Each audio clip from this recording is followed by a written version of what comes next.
ಎಲ್ಲರಿಗೂ ನಮಸ್ಕಾರಗಳು. Welcome back to Sagar stories. ಮಗ ಟಾಪ್ ಕ್ರಿಕೆಟಿಂಗ್ ಅಪ್ಡೇಟ್ಸ್ ಎಲ್ಲರಿಗೂ ಸ್ವಾಗತ. ಹೋಗೋಣ ಸ್ಟ್ರೈಟ್ ಅವೇ ಮೊದಲನೇ ಅಪ್ಡೇಟ್ಗೆ. ಅದೇ ಹಾರ್ದಿಕ್ ಪಾಂಡ್ಯ ಅವರು ಫಿಟ್ ಆಗಿದಾರಂತಪ್ಪ. ಅಫ್ಘಾನಿಸ್ತಾನ್ ಸೀರೀಸ್ಗೆ, ಒಡಿಐ ಸೀರೀಸ್ಗೆ ಆಕ್ಟಿವ್ ಆಗಿ ಆಡೋದಕ್ಕೆ 3 ಮ್ಯಾಚ್ನ ಸೀರೀಸ್ ಏನಿದೆ ಅದಕ್ಕೆ ಫಿಟ್ ಆಗಿದಾರಂತೆ. ರೋಹಿತ್ ಶರ್ಮಾ ದಿನ ಏನು ಕ್ಲಾರಿಟಿ ಬಂದಿಲ್ಲ. ಸೊ ಅವ್ರ ದಿನ ಒಂದು ಸ್ವಲ್ಪ ಪೆಂಡಿಂಗ್ ಅಲ್ಲೇ ಇದೆ. ಇನ್ನೇನು ವಿರಾಟ್ ಕೊಹ್ಲಿ ರೂಲ್ ಔಟ್ ಆಗ್ತಿದ್ದಂಗೆ ರೋಹಿತ್ ಶರ್ಮಾ ಮತ್ತೆ ಹಾರ್ದಿಕ್ ಪಾಂಡ್ಯ ಒಂದು ಸ್ವಲ್ಪ ಕ್ವಶನಬಲ್ ಆಗಿತ್ತು. ಹಾರ್ದಿಕ್ ಪಾಂಡ್ಯ ಪಕ್ಕ ಖಚಿತವಾಗಿ ಆಡ್ತಾರೆ. ಸೊ ಹೋಪ್ಫುಲಿ ರೋಹಿತ್ ಶರ್ಮಾ ಕೂಡ ಆಡ್ತು ಅಂದರೆ ಬೆಟರ್ ಆಗಿರುತ್ತೆ. ಅಪ್ಡೇಟ್ ನಂಬರ್ 2, ಇವಾಗ ಈಚೆಗಡೆ ಬಂದಿದ್ದ ಬ್ರ್ಯಾಂಡ್ ವ್ಯಾಲ್ಯೂಯೇಷನ್ ವಿರಾಟ್ ಕೊಹ್ಲಿ ಅವ್ರದ್ದು. ಸೆಲೆಬ್ರಿಟೀಸ್ ಅಂತ ಬಂದಾಗ ವಿರಾಟ್ ಕೊಹ್ಲಿ ಅವರು ಇಂಡಿಯಾ ಲೆವೆಲ್ ಅಲ್ಲಿ ಟಾಪ್ ಮಾಡ್ತಾರೆ. ಬರೀ ಸ್ಪೋರ್ಟ್ಸ್ ಪರ್ಸನ್ ಮಾತ್ರಲ್ಲ, ಸೆಲೆಬ್ರಿಟಿಗಳಂತ ಬಂದಾಗ ವಿರಾಟ್ ಕೊಹ್ಲಿ ಅಂತ ಮಗ ಟಾಪ್. 3,542 ಕೋಟಿ ಅವರ ಬ್ರ್ಯಾಂಡ್ ವ್ಯಾಲ್ಯೂಯೇಷನ್ ಅಂತ ಇವಾಗ ಈಚೆಗಡೆ ಬಂದಿದೆ. ಮೊದಲನೇ ಪೊಸಿಷನ್ ಇದ್ದಾರೆ. ಸೊ ಸೆಕೆಂಡ್ ಪೊಸಿಷನ್ ಅವರು ಇವರೆಲ್ಲ ಬೇರೆ ಸೆಲೆಬ್ರಿಟೀಸ್ ಜೊತೆಗೆ ಕ್ರಿಕೆಟರ್ಸ್ ಅವರು ಇವರೆಲ್ಲ ಇದ್ದಾರೆ.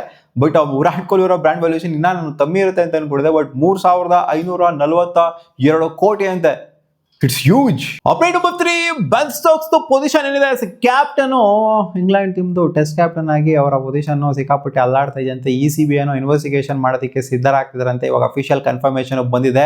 ಏನೋ ಅವರು ನೈಟ್ ಪಾರ್ಟಿನ ಅಟೆಂಡ್ ಮಾಡಿದ್ರಂತೆ ಮಗ, ಈ ಗಸ್ ಹ್ಯಾಗಿನ್ಸನ್ ಮತ್ತೆ ಬೆನ್ ಸ್ಟೋಕ್ಸ್ ಅವರು. ಸೊ ಅದರ ರಿಲೇಟೆಡ್ ಸಿಕ್ಕಾಪಟ್ಟೆ ವಿಜುವಲ್ಸ್ಗಳು ಕೂಡ ವೈರಲ್ ಆಗಿದೆ. ಮ್ಯಾಚ್ ಆದ ನಂತರನೋ ಅದೇನು ಅಂತ ಗೊತ್ತಾಗ್ತಿಲ್ಲ ಕರೆಕ್ಟಾಗಿ. ಒಟ್ಟಿನಲ್ಲಿ ಅವ್ರದ್ದೇನೋ ಒಂದು ಗೈಡ್ಲೈನ್ಸ್ಗಳು, ಸೆಟ್ ಆಫ್ ರೂಲ್ಸ್ಗಳು ಇರ್ತಾವಲ್ಲ, ಸೊ ಅದನ್ನ ವೈಲೇಟ್ ಮಾಡಿದ್ದಾರೆ ಅಂತ ECB ಸೆಟ್ ಆಫ್ ರೂಲ್ಸ್ನ ಬೆನ್ ಸ್ಟೋಕ್ಸ್ ಅವರು ವೈಲೇಟ್ ಮಾಡಿದ್ದಾರೆ ಅಂತ. ಸೊ ನೋಡೋಣ ಏನಪ್ಪ, ಅವ್ರಿಗೂ ಪರ್ಸನಲ್ ಲೈಫ್ ಅನ್ನೋದು ಇರ್ತದೆ, ಸ್ವಲ್ಪ ಎಂಜಾಯ್ಮೆಂಟು ಎಕ್ಸೈಟ್ಮೆಂಟು ಅದು ಇದು ಎಲ್ಲ ಬೇಕು. ಬಟ್ ಅಲ್ಲಿ ಒಳಗಡೆ ಏನಾಗಿದೆ ಅಂತ ಗೊತ್ತಿಲ್ಲ. ಅದೇನೋ ಪಾರ್ಟಿ ಒಳಗಡೆ ಏನೇನು ಆಗಿರ್ಬೋದು ಅಂತ. ಜಸ್ಟ್ ಪಾರ್ಟಿನ ಅಟೆಂಡ್ ಮಾಡ್ಬಿಟ್ರೆ ಅದು ಹೆಂಗೆ ECB ಕ್ಯಾಪ್ಟನ್ಸಿಂದ ಕಿತ್ತಾಕ್ಬಿಡ್ತಾರೆ ಅವ್ರನ್ನ. ಸೊ ಒಟ್ಟಲ್ಲಿ ಇನ್ವೆಸ್ಟಿಗೇಷನ್ ಚಾಲ್ತಿಲಿ ಇದೆಯಂತೆ, ಅದೇನೇನಾಗಿದೆ ಅಂತ ಕರೆಕ್ಟಾಗಿ ಗೊತ್ತಿಲ್ಲ. ಸೊ ನೋಡೋಣ ಏನೇನಾಗುತ್ತೆ ಡೆವಲಪ್ಮೆಂಟ್ಸ್ ಅಂತ. ಒಟ್ಟಲ್ಲಿ ಆಕ್ಟಿವ್ ಆಗಿ ಸೀರೀಸ್ ನಡೆದಿಲ್ಲ, New Zealand versus England series. So ಈ ಸೀರೀಸ್ ನಡೆಯುವಂತ ಟೈಮಲ್ಲಿ ಆಗಿರುವಂತ ಸೀನ್ ಅಂತಿದ್ದು. ಅಪ್ಡೇಟ್ ನಂಬರ್ 4, ವಿರಾಟ್ ಕೊಹ್ಲಿ ಅವರು ಡೆಡಿಕೇಟೆಡ್ ಆಗಿ ಮತ್ತೊಂದು ಪೋಸ್ಟ್ ನ RCB ರಿಲೇಟೆಡ್ ಹಾಕೊಂಡಿದ್ದಾರೆ. RCB ಗೆಲ್ತಾ ಇದ್ದಂಗೆ ನೋಡಿ, ಆಲ್ಮೋಸ್ಟ್ ಒಂದು ವಾರ ಆಗ್ತಾ ಬಂತು. ವಾರ ಆದ್ಮೇಲೆ ಹಾಕೊಂಡಿರುವಂತ ಪೋಸ್ಟ್ ಏನು ಅಂದ್ರೆ, started the season with belief, ended with back-to-back titles. This team lived every emotion together, the heights, the pressure, the hurdles and the unwavering support. It feels extra special because this place is home ಅಂತ ಹೇಳಿದ್ರೆ, ವಿರಾಟ್ ಕೊಹ್ಲಿ ಹೇಳೋವಾಗೇನೆ ಎಲ್ಲಾನು ಕೂಡ ನಮಗೆ ಹೋಮೇನೆ. 14 match ನಾವು ಆಡಿದ್ದು home ಥರನೇ ಇತ್ತು ನಮಗೆ. ಫೈನಲ್ಸ್ ಆಡಿದ್ದು ಹೋಮ್ ಆಗೇ ಇತ್ತು, ನಾವು ಪ್ಲೇ ಆಫ್ಸ್ ಆಡಿದ್ದು ಎಲ್ಲ ಮ್ಯಾಚ್ಗಳು ಕೂಡ ಹೋಮ್ ಆಗೇನೆ ಇತ್ತು ನಮಗೆ ಅಂತಲೇ ಹೇಳೋದು. ಸೊ ಅಂಡ್ ಅವ್ರಿಗೆ ಅದೇ ಬ್ಯಾಕ್ ಟು ಬ್ಯಾಕ್ ಅಂದರೆ ಫುಲ್ ಜರ್ನಿನೇ ಹಾಕಿದ್ದಾರೆ. ಒಂದು ವಿಡಿಯೋ ನೋಡಿದಿರ ಅಂತಂದರೆ ಹೆಂಗೆ ಸ್ಟಾರ್ಟ್ ಮಾಡಿದ್ವಿ ಆ್ಯಂಡ್ ಅದು ಹೆಂಗೆ ಎಂಡ್ ಆಯಿತು, ಬಿಲೀಫ್ ಇಟ್ಕೊಬೇಕು. ನಾವು ಹೆಂಗೆ ಡಿಫೆಂಡ್ ಮಾಡ್ತಿಲ್ಲ, ಅಟ್ಯಾಕ್ ಮಾಡ್ತಾ ಇದ್ದೀವಿ ಒಂದು ಟ್ರೋಫಿನ ಅಂತ ಒಂದು ಬಿಲೀಫ್ನ ಇಟ್ಕೊಂಡು 2 ಟ್ರೋಫಿನ ಹೆಂಗೆ ಬ್ಯಾಕ್ ಟು ಬ್ಯಾಕ್ ಹೊಡೆದ್ರು ರಿಲೇಟೆಡ್ ಡೆಡಿಕೇಟೆಡ್ ಆಗಿ RCBಗೆ ಜೊತೆಗೆ RCB ಫ್ಯಾನ್ಸ್ಗಳಿಗೆ ಡೆಡಿಕೇಟೆಡ್ ಆಗಿ ಒಂದು ಪೋಸ್ಟ್ನ ಹಾಕಿದ್ರೆ, ಹೋಗಿ ನೋಡಿಲ್ಲ ಅಂದ್ರೆ ನೋಡಿ. Update number 5, there is a special talk in social media. Rumours ಎಲ್ಲ ಸಿಕ್ಕಾಪಟ್ಟೆ ಈ ತರ ಸ್ಪ್ರೆಡ್ ಆಗ್ತಾ ಐತೆ ಇವಾಗ. ಇಂಡಿಯನ್ ಟೀಮಿಗೆ ರಜತ್ ಪತ್ತಾರ್ನ ಏನಕ್ಕೆ ಸೆಲೆಕ್ಟ್ ಮಾಡ್ಕೊಂಡಿಲ್ಲ ಅಂತಂದ್ರೆ, ಜಸ್ಟ್ ಬಿಕಾಸ್ ಅವರು RCB ಪ್ಲೇಯರ್ ಅನ್ನೋ ಮಾತ್ರಕ್ಕೆ ತಗೊಂಡಿಲ್ಲ. ಇಲ್ಲ ಅಂದ್ರೆ ಎನಿ ಕಾಸ್ಟ್ ತಗೊಬೇಕಾಗಿತ್ತು ರಜತ್ ಪತ್ತದಾರ್ನ ಅಥವಾ ಭುವನೇಶ್ವರ್ ಕುಮಾರ್ನ.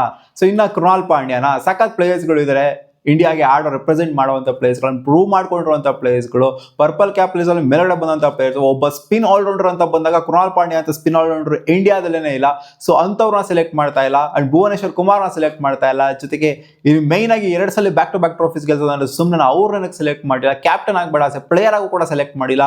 ಯಾಕೆ ಮಾಡಿಲ್ಲ, ಯಾಕೆ ಅಂತ ಎಲ್ಲ ತಲೆ ಗುಳ ಬಿಟ್ಕೊಂಡು ಇವಾಗ ಜಿಜಿನ ಬ್ಲೇಮ್ ಮಾಡೋ ಥರ ಆಗಿದೆ. ಸೊ ನನ್ನ ಪ್ರಕಾರ ಆ ಥರ ಎಲ್ಲ ಏನಿರೋದಿಲ್ಲ. ಅಜಿತ್ ಅಗರ್ಕರ್ ಸೆಲೆಕ್ಷನ್ ಹೌದು ಸ್ವಲ್ಪ ಹೇಳ್ಬೋದು ಅಷ್ಟೇ, ಸಾಧಿಸೋಕ್ಕಾಗೋದಿಲ್ಲ. ಗೌತಮ್ ಗಂಭೀರ್ದು ಲಿಮಿಟೇಷನ್ ಎಷ್ಟು, ಕೋಚಿಂಗ್ ಅಷ್ಟೇ ಅವ್ರ ಲಿಮಿಟೇಷನ್. ಹೌದು ನಮ್ಗೆ ಇಂತಿಂಥವ್ರು ಬೇಕು ಅಂತ ಹೇಳ್ಬೋದು ಅಷ್ಟೇ, ಬಟ್ ನಮ್ಗೆ ಇಂಥವ್ರು ಬೇಡವೇ ಬೇಡ ಅನ್ನೋ ಹತ್ರ ಹೇಳೋಕ್ಕಾಗೋದಿಲ್ಲ. ಆ್ಯಂಡ್ ಅಜಿತ್ ಅಗರ್ಕರ್ ಅವರ ಒಂದು ಇದೇನಿದೆ, ಕಮಿಟಿ ಏನಿದೆ, ಅದು ಸಿಕ್ಕಾಪಟ್ಟೆ ಯೋಚನೆ ಹೋಗ್ಬಿಟ್ಟೆ ಒಂದು ಡಿಸಿಷನ್ ಅದು ತಗೊಳುತ್ತೆ. ಯಾಕಂದರೆ ಸಕ್ಸಸ್ ಕಂಡಿದೆ ಆ ಒಂದು ಕಮಿಟಿ. ಇಲ್ಲಿ ನನಗೇನೋ ಅನ್ನಿಸ್ತಿಲ್ಲ ಗೌತಮ್ ಗಂಭೀರಿಂದ ರಜತ್ ಪತ್ತದಾರ್ ಸೆಲೆಕ್ಟ್ ಆಗಿರೋದು. ಬಟ್ ಸೋಷಿಯಲ್ ಮೀಡಿಯಾದಲ್ಲಿ ಗೊತ್ತಲ್ಲಪ್ಪ, ಈ ಗಂಭೀರ್ಗೆ RCB ಕಂಡ್ರೆ ಆಗೋದಿಲ್ಲ, ಅದಕ್ಕೋಸ್ಕರ RCB ಪ್ಲೇಯರ್ಸ್ಗಳನ್ನ ಯಾರನ್ನೂ ತಗೊಂತ ಇಲ್ಲ ಅನ್ನೋ ಥರ ಪೋಟ್ರೆ ಮಾಡ್ತಾ ಇದ್ರು ಅಷ್ಟೇ. ಅಪ್ಡೇಟ್ ನಂಬರ್ 6, ತಿಲಕ್ ವರ್ಮಾ ಅವ್ರು ಮಾತಾಡ್ತಾರೆ ರೋಹಿತ್ ಶರ್ಮಾ ಅವ್ರ ಜೊತೆಗೆ. ಅವರು ಜಾಸ್ತಿ ಏನ ಮಾತಾಡ್ತಾರೆ ಅಂತ, ನಾಟ್ ಅಬೌಟ್ ಬ್ಯಾಟಿಂಗ್. ನಾನು ಬ್ಯಾಟಿಂಗ್ ಬಗ್ಗೆ ಜಾಸ್ತಿ ಕೇಳಕ್ಕೆ ಹೋಗೋದೇ ಇಲ್ಲ.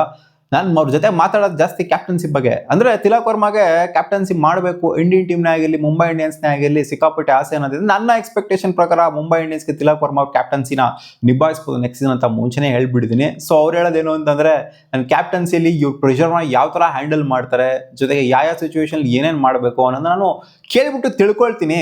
ಇವಾಗ ಆಬ್ವಿಯಸ್ಲಿ ವೈಸ್ ಕ್ಯಾಪ್ಟನ್ ಕೂಡ ಆಗಿದ್ರೆ ಇಂಡಿಯನ್ ಟೀಮ್ಗೆ ತಿಲಕ್ ವರ್ಮಾ ಅವರು. ಆಲ್ ಆಫ್ ಎ ಸಡನ್ ಪಟ್ಟಣಂಗೆ ಅನ್ಕೊಂಡ್ರಲ್ಲ ಯಾರನ್ನು ವೈಸ್ ಕ್ಯಾಪ್ಟನ್ ಆಗ್ತಾರೆ ಅಂತ, ಪಟ್ಟಣಂಗೆ ಡಿಕ್ಲೇರ್ ಮಾಡಿಬಿಟ್ರು. ಸೊ ಫ್ಯೂಚರ್ ಕ್ಯಾಪ್ಟನ್ ಕ್ಯಾಪ್ಟನ್ ಆದ್ರೂ ಆಗ್ಬೋದು ಅನ್ನೋ ಥರ ಅನ್ನಿಸಿದೆ. ಮುಂಬೈ ಇಂಡಿಯನ್ಸ್ಗಂತೂ ಖಂಡಿತ ಆಗ್ತಾರೆ ನನ್ನ ಪ್ರಕಾರ.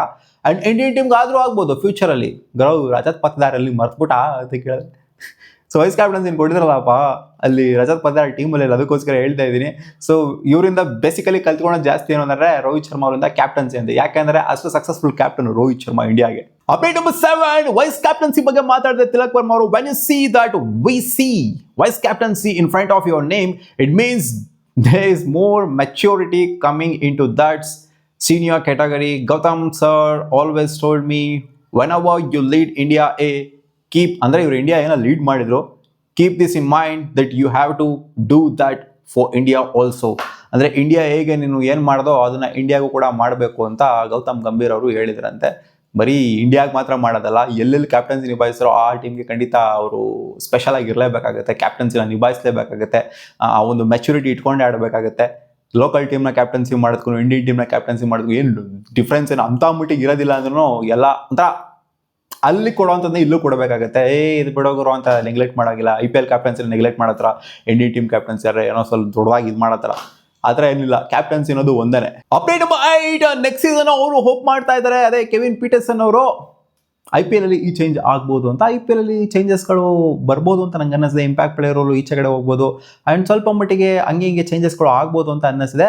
ಅದರಲ್ಲಿ ಇವ್ರು ಹೋಪ್ ಮಾಡ್ತಾ ಚೇಂಜ್ ಏನು ಅಂತಂದರೆ, ಪೋಪ್ಳಲ್ಲಿ 3 ಜನ ಫೀಲ್ಡರ್ಸ್ನ ಈಚೆ ಕಡೆ ನಿಲ್ಲಿಸಿ, 2 ಬೇಡ 3 ಜನ ಪ್ಲೇಯರ್. ಇಲ್ಲಾಂದ್ರೆ ಪೋಪ್ಳೆನೇ ಒಂಥರ ಇವ್ರು ಸಚಿನ್ ತೆಂಡೂಲ್ಕರ್ ಹೇಳಿರೋದೆಲ್ಲ ನೋಡ್ಕೊಂಡು 4 ಓವರ್ ಪೋಪ್ಳೆ ಕೊಡ್ರಿ, 2 ಓವರ್ ಬೌಲಿಂಗ್ ಪೋಪ್ಳೆ, 4 ಓವರ್ ಬ್ಯಾಟಿಂಗ್ ಪೋಪ್ಳೆ ಕೊಡ್ರಿ ಅಂತ ಹೇಳಿದ್ದಾರೆ. ಬಟ್ ಇವ್ರು ಇನ್ನೊಂದು ಸ್ವಲ್ಪ ಅದನ್ನು ಸ್ವಲ್ಪ ಹಂಗೆ ಮಾಡೋಕ್ಕಾಗೋದಿಲ್ಲ, ಸಚಿನ್ ತೆಂಡೂಲ್ಕರ್ ಹೇಳ್ದಂಗೆ ಮಾಡೋಕ್ಕಾಗೋದಿಲ್ಲ ಅಂತ ಈ ಥರ ಹೇಳಿದ್ದಾರೆ. 3 ಜನ ಫೀಲ್ಡರ್ಸ್ನ ಔಟ್ಸೈಡ್ ದ ಸರ್ಕಲ್ ಇಡಿ, ಅವಾಗ ಒಂದು ಸ್ವಲ್ಪ ಬ್ಯಾಲೆನ್ಸ್ನ ತೊಗೊಂಬರ್ಬೋದು, ಬೌಲಿಂಗ್ ಸೈಡ್ಗಾಗಿರಲಿ ಬ್ಯಾಟಿಂಗ್ ಸೈಡ್ಗಾಗಿರಲಿ ಒಂದು ಸ್ವಲ್ಪ ಚೆನ್ನಾಗಿರುತ್ತೆ ಅಂತ ಇವ್ರು ಹೋಪ್ ಮಾಡ್ತಾರೆ. ಗೋಯಿಂಗ್ ಫಾರ್ವರ್ಡ್ ಇನ್ ಫ್ಯೂಚರ್ ಆದರೂ ಆಗ್ಬೋದು ಈ ಥರ ಡಿಸಿಷನ್ನು. IPL ಅಲ್ಲಿ ಇವರು ಇಂಪ್ಲಿಮೆಂಟ್ ಮಾಡ್ತಾರೆ, ಇಂಟರ್ನ್ಯಾಷನಲ್ ಕೂಡ ಇಂಪ್ಲಿಮೆಂಟ್ ಆಗ್ಬೋದು. ನನ್ನ ಪ್ರಕಾರ 3 ಜನ ಇರಬೇಕು ಅಂತಲೇ ಅನ್ಸುತ್ತೆ ಮಗ. ಯಾಕಂದರೆ ಇಬ್ಬರು ಇರೋದು ಒಂಥರ ಇವಾಗಿನ ಆಡ್ತಾ ಇರೋಂಥ ರೀತಿ, ಬ್ಯಾಟರ್ಸ್ಗಳು ಆಡ್ತಿರೋ ರೀತಿ ಎಲ್ಲ ನೋಡ್ತು ಅಂದರೆ ತೀರಾ ವರ್ಷ ಆಗ್ತಿದ್ದಾರೆ ಬೌಲಿಂಗ್ ಸೈಡು. ಅಪ್ಡೇಟ್ ಬಂದ ಏನೋ ಬರ್ತಾ ಇದೆ, ಜಸ್ಟ್ ಇನ್ನೋ update related to India versus England T20 series related. ನಾವು ಟೋರ್ ಮಾಡ್ತಿದ್ವಿ ಅವರಿಗೆ. ಸೊ ಅಲ್ಲಿ ಮ್ಯಾಚು 11 ಗಂಟೆ ರಾತ್ರಿಗೆ ಸ್ಟಾರ್ಟ್ ಆಗಬೇಕಾಗಿರುತ್ತೆ. ಸೊ ಇವಾಗ ಬರ್ತಾರಂಥ ಅಪ್ಡೇಟ್ ಪ್ರಕಾರ 5 ಆಫ್ ದ 3 ಟೆಸ್ಟ್ ಮ್ಯಾಚಸ್ನ 10 ಗಂಟೆಗೆ ಇಡಲಾಗಿದೆ ಅಂತ ಅಪ್ಡೇಟ್ ಬರ್ತಿದೆ. ಟೈಮಿಂಗ್ಸ್ ಅಲ್ಲಿ ಸ್ವಲ್ಪ ಚೇಂಜ್ ಮಾಡಲಾಗಿದೆ. ಏನಕ್ಕೆ ಅಂತಂದ್ರೆ ಇಂಡಿಯನ್ಸ್ ನೋಡ್ಬೇಕಲ್ಲ ಮ್ಯಾಚ್ನ, ಸ್ವಲ್ಪ ಅರ್ಲಿಯಾಗಿ ಸ್ಟಾರ್ಟ್ ಮಾಡೋಣ ಅಂತ. ಸಿಕ್ಕಾಪಟ್ಟೆ 11 ಗಂಟೆಗೆಲ್ಲ ಸ್ಟಾರ್ಟ್ ಮಾಡ್ತಾರೆ, ಇನ್ನೆಲ್ಲ ಪಾಚ್ಕೊಂಡ್ಬಿಟ್ಟಿರ್ತಾರೆ, ಇನ್ನೆಲ್ಲ ನೋಡ್ತಾರೆ. ಮೇಯ್ನ್ ಆಗಿ ಬರೋದೇ ವ್ಯೂವರ್ಶಿಪ್ ಇಂಡಿಯಾಯಿಂದ. ಅದಕ್ಕೋಸ್ಕರ ಈ ಥರ ಮಾಡಿದ್ದಾರೆ.